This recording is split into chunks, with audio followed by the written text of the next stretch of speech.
Bonjour, bienvenue à la 17e étape du Tour de France, Bolène jusqu'à Valence. Tout d'abord, pour le sommaire, on a le père et le fils de chez Chris, la ministre des Sports. Et ensuite Dédé, place au générique.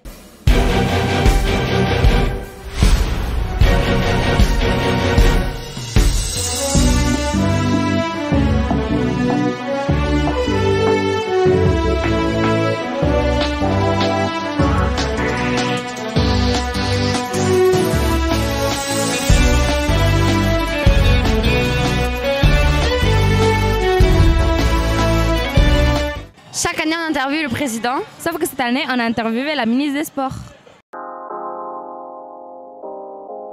Qu'est-ce que représente le Tour pour vous en tant que ministre et en tant que Française? Alors en tant que Française, c'est tous les ans un rendez-vous annuel avec plein de souvenirs personnels pour regarder le Tour de France en famille. Et puis en tant que ministre des Sports, pour moi c'est important d'être là pour montrer cette vitrine d'un événement sportif en France, puisque le Tour de France tous les ans rayonne dans le monde entier. C'est un de nos locomotives pour montrer nos savoir-faire en termes d'événementiel sportif. On l'a vu l'année dernière avec Paris 2024, mais tous les ans on a l'occasion de le montrer avec le Tour de France. Donc c'est important de valoriser cet engagement très français. Quelles actions sont mises en place pour encourager la pratique du vélo au-delà du Tour et de la compétition?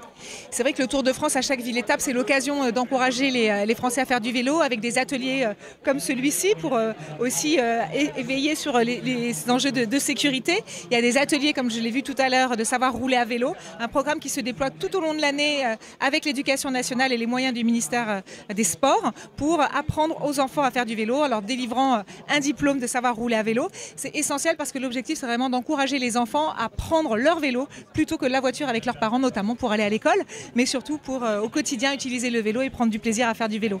Merci beaucoup. Merci. Est-ce que c'était bien l'autre jour chez Chris? Ouais, c'était super, en plus il y avait plein de monde. T'as pu rencontrer qui? J'ai pu rencontrer un père et son fils. Ah oui, c'est eux que j'ai interviewé moi. Oui. Comment vous est venue l'idée de vivre cette aventure du Tour de France en famille, ensemble, dans la caravane Chris? Enfin, c'est pas une idée qui est venue, c'est les circonstances qui ont fait ça. Une opportunité s'est présentée. Moi, je faisais ça depuis longtemps. C'était pour mon métier et Titon a fait sa candidature. Ouais, c'est ça. C'est comment de travailler côte à côte sur un événement aussi intense qui motive l'autre le matin? Chacun mutuellement, on se motive, c'est cool de pouvoir bosser ensemble sur le même événement, quoi. On se voit le matin juste au moment du départ, avant un petit bonjour, vite fait, c'est toujours très rapide. Petit encouragement comme ça. Qu'est-ce que vous aimez le plus dans cette expérience sur la route du Tour et qu'est-ce qui est le plus difficile? Ouais, moi, j'aime bien le cyclisme en général, donc je suis au contact des coureurs pour faire des photos. Donc ça, c'est plutôt bien. Après, lui, il découvre, donc c'est peut-être lui qu'il faut poser la question. Moi, ce que j'adore, c'est d'être avec les gens, le public et tout, de pouvoir voir la France sous toutes ses couleurs. C'est génial. Avez-vous un moment fort ou une étape inoubliable vécue ensemble à nous raconter? Comme ça, j'en ai pas forcément qui viennent. Mais le Tour en lui-même, déjà, c'est un événement fort. Donc, On a fait une journée ensemble sur l'avant-course, mais c'était pas la plus grande des étapes du Tour. Mais bon, on était ensemble et puis on a pu en profiter. Vous referiez cette expérience ensemble l'an prochain et que diriez-vous à d'autres familles tentées par l'aventure du Tour? L'année prochaine, c'est loin. On va déjà terminer ce tour-là et on verra comment ça se passe. Après, les gens peuvent candidater pour venir faire la caravane ou poursuivre en tant que photographe. Ouais, franchement, c'est une super expérience. Si les gens ont l'occasion de le faire, que ce soit seul ou en famille, faut pas hésiter une seule seconde. Merci. C'est mignon, Bolène. J'aimerais bien vivre ici après ma retraite. Ça me fait penser à quelqu'un, René Vietto. Il nous en parle d'aider en plus. Coucou Dédé. Coucou, comment ça va? Ça va et toi? Ouais, très bien. Alors aujourd'hui on est à Bolène et il Ouais. y a un ancien coureur qui a habité à Bolène et c'est René Vietto. Et est-ce que tu le connais? Ah oui, alors, tu crois que j'ai quoi? J'ai 200 ans ou 100 ans? Non, non. Alors, René Vietto, c'est en effet un coureur du coin Il est né au Canet, je crois, et il est décédé à Orange, donc pas très loin d'ici, dans la région. Et il a pris sa retraite ici, à Bolène, René Vietto. Alors, René Vietto, il a été pro dans les années 30 et il est né en 1914. Donc, c'est quand même pas récent. Il est né en 1914, il est mort en 1988. Et donc, je ne l'ai pas connu, sachant que moi, j'ai commencé à venir sur le Tour en 1997. Donc, tu vois, c'est quand même plus âgé que moi, bien entendu. Alors, René Vietto, oui, grand coureur français. Il a gagné 8 étapes du Tour. Il a porté le maillot jaune. Et c'était un coureur qui était réputé pour sa classe. Il avait une manière de s'exprimer qui était un peu comme des acteurs. Donc il avait une très très belle prestance. Et c'était un coureur qui était un grimpeur. Et il avait aussi une spécificité. C'était quelqu'un d'extrêmement précis et qui avait comme idée de dire que pour grimper, il fallait être léger. Et être léger, ça veut dire avoir un vélo qui soit un vélo le plus léger possible.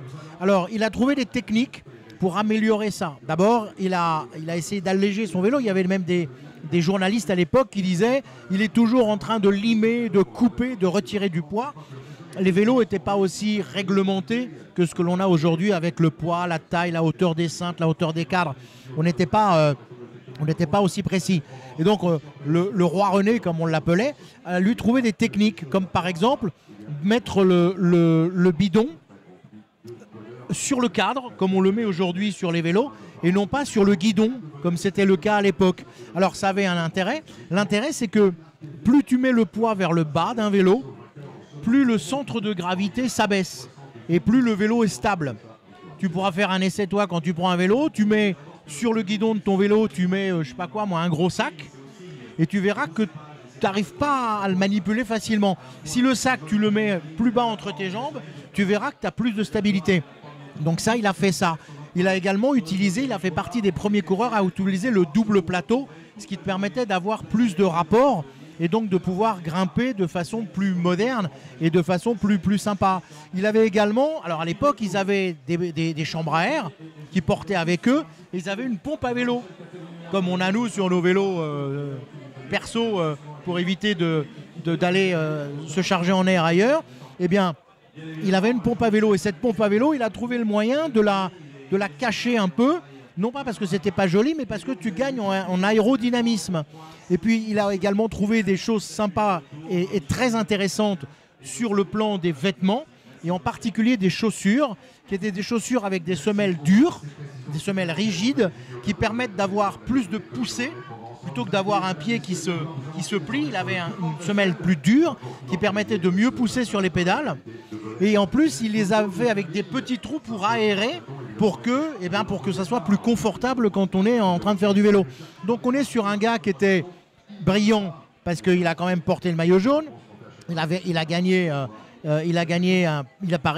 Paris-Nice, il a gagné d'autres courses. Et puis c'était un garçon qui avait une grandeur d'âme et qui était très partageur, puisque en 1934, Antonin Magne, qui est un autre grand coureur français de ces années-là, était en difficulté, mais Antonin Magne était sur le point de gagner le Tour. Il était très bien placé sur le Tour. Eh bien, Vietto, quand il a vu qu'il avait des problèmes, il a fait comme un équipier aujourd'hui. Il lui a donné une roue, et donc lui, il s'est arrêté.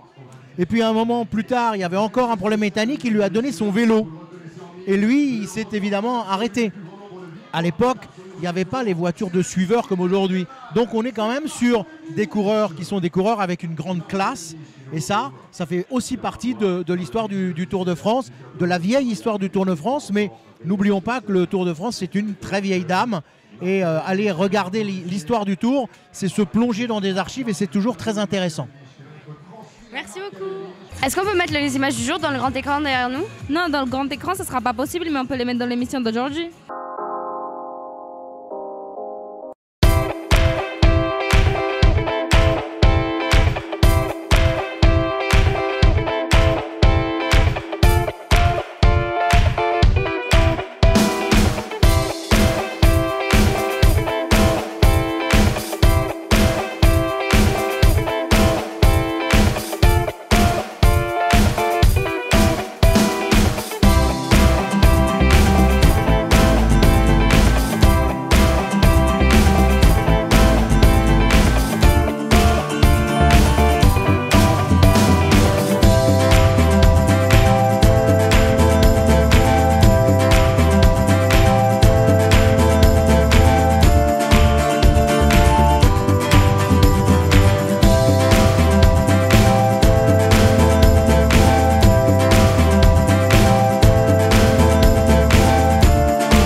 suisse. Oui, mais d'où exactement? Bah de Valence. Ah non, ça j'ai jamais goûté. Bah viens, demande au Pitchoun d'en faire. Oui, nos cuisiniers préférés. Bonjour à tous! Bienvenue dans notre 17e émission du Tour de France culinaire. Aujourd'hui, une petite douceur sucrée traditionnelle de Valence dans la Drôme. Le Suisse de Valence, parfait pour le goûter. C'est parti! On commence par verser notre farine dans notre bol, On ajoute notre levure puis le sucre. et notre beurre ramolli. On peut maintenant commencer à mélanger doucement avec notre super robot. On ajoute 2 œufs jusqu'à obtenir une pâte.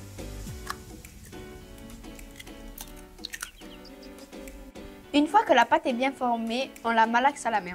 Nous, on a choisi de rajouter des zestes de citron. C'est l'heure de créer nos biscuits. T'as des idées de forme? Traditionnellement, le Suisse de Valence représente les gardes suisses du Vatican. Restons dans les traditions. On forme nos petits gardes avec notre belle pâte. Une fois formé, vous pouvez ajouter ce que vous voulez. Nous, on a choisi des raisins secs pour faire la bouche, les yeux, le nez et les décorations de notre garde. C'est parti pour décorer tout ça.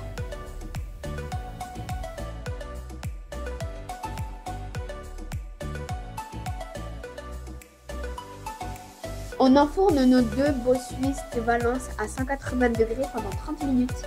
Ce sera prêt pendant le goûter. C'est le temps de se retrouver dans notre émission Détour sur les tours, nos interviews et nos rencontres souvent exceptionnelles. Je vous en dis pas plus. Résumé de cette 17e étape entre Bolène et Valence du Tour de France.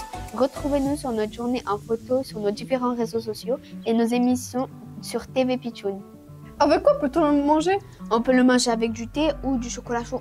Ça a l'air délicieux. Où va-t-on demain? Demain, on se retrouve dans les Alpes à Courchevel. À demain!